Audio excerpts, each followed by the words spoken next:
Hi, I'm Bruce LeMaster. I'm Vice President of Manufacturing for Applied Rapid Technologies, a division of the Obsidian Solutions Group. In 1996, I decided to start Applied Rapid Technologies.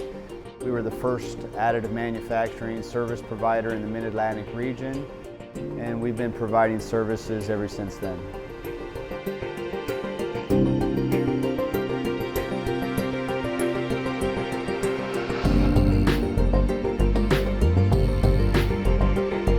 We're very excited about our new NEXA3D showroom and makerspace. These machines you see here represent the cutting-edge, high-speed polymer printing technology. We're very excited to be partnered with NEXA3D. We decided that NEXA was a good fit for us. We brought our first 3 machines, and then another 3, and then a couple more. And we're always looking for that next new machine that can solve a customer's problem. That's sort of how we got into the NEXA3D machines here. We were looking for opportunities to build parts faster. Additive manufacturing, 3D printing is really just another tool in your toolbox. There are applications where using 3D printing makes sense, and there are many applications where it doesn't. And part of our job is to help our customers understand which technology, whether it be additive or subtractive, is the best for their particular project. This is also a space where we give back to the community. We bring students in and do a lot of STEM training. We teach kids about manufacturing, about additive manufacturing in particular. This showroom is just a great opportunity for us to showcase what we're really about.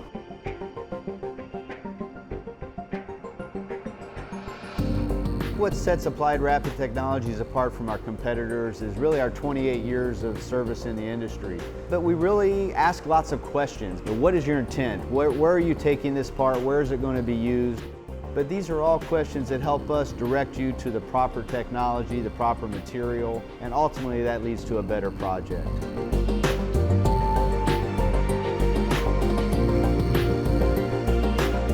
One of the biggest challenges that we run into is we have customers that will bring us a circuit board with cables attached and ask us to encapsulate it and create basically a brick in a lot of cases. And it looks fairly simple, but there's no way to really hold the board in place, so the board often is floating inside this brick that we create. So that can be a big challenge on how to fixture that, and we're pretty good at figuring the solutions out to hold those in place.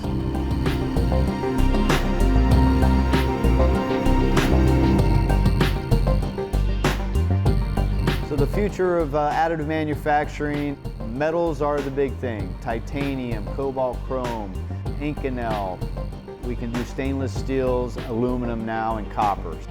We are getting to the point that additive manufacturing can print fully functional metal parts, and we can print things that cannot be machined. The more complex the part, actually the better additive manufacturing is as a solution.